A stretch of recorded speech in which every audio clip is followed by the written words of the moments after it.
1908 को बिहार के भोजपुर के चंदवा गांव में हुआ। उन्हें आदर से बाबूजी के नाम से संबोधित किया जाता था। महात्मा गांधी के नेतृत्व में उन्होंने आजादी की लड़ाई में सक्रिय योगदान किया। भारत छोड़ो आंदोलन में वो जेल भी गए।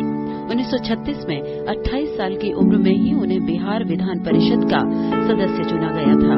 उसके बाद बिहार में कांग्रेस की सरकार में वो मंत्री रहे। सन 1946 में पंडित जवाहरलाल नेहरू की अंतरिम सरकार में शामिल होने के बाद वो 30 साल तक कांग्रेस मंत्रिमंडल के मंत्री के रूप में कार्य करते रहे। बाबूजी 1952 से 1984 तक लगातार संसद सदस्य चुने गए। अध्यक्ष जी, बहनों और भाइयों, पिछला चुनाव नहीं था, भारत की जनता का एक महान अभियान था।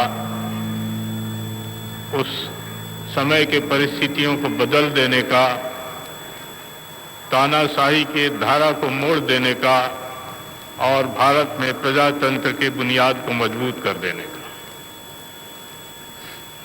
एक क्रांति हुई। और इस क्रांति का फल आज देखने को मिल रहा है। आज का दिन विश्व के इतिहास में अपना सानी नहीं रखता।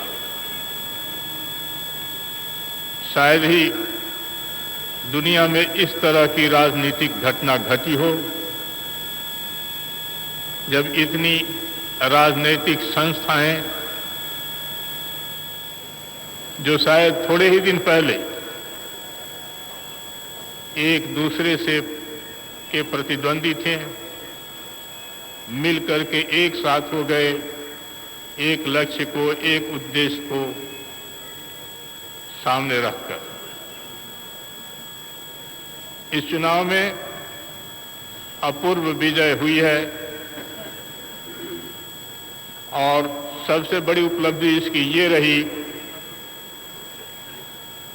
कि जब चुनाव में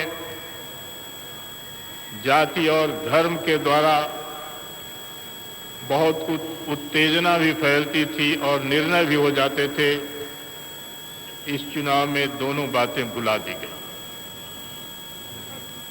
जरूरत इस चीज की है कि जिस एकता की सृष्टि चुनाव में हुई, उस एकता को हम आगे भी बढ़ा सकें और ख्याल रखें कि जनता की सरकार जो बनी है वो सही माने में जनता की सरकार बन जाए।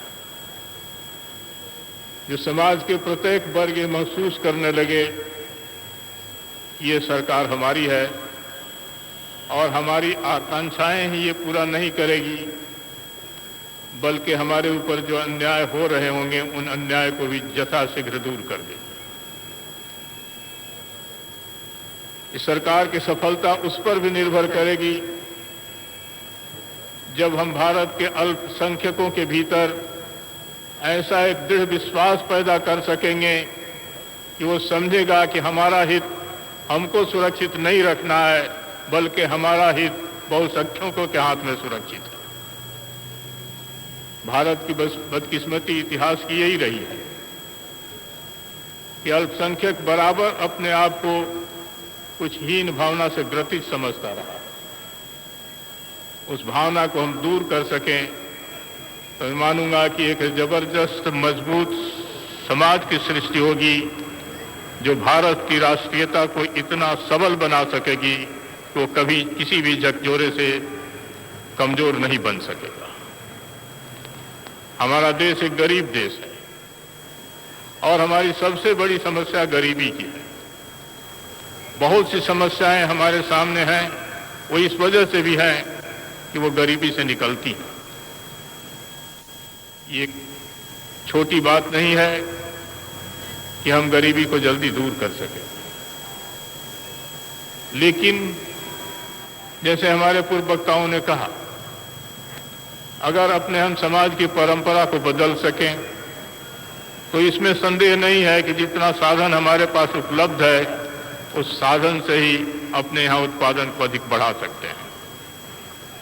और इसके साथ ही साथ अगर हम अपने आर्थिक संबंधों में ऐसा परिवर्तन कर सकें जो सही मायने में देश का दौलत उत्पादन करने वाला है, वो महसूस करे कि देश में दौलत जो उत्पादन होता है उससे उसको भी कुछ लाभ मिलने वाला है।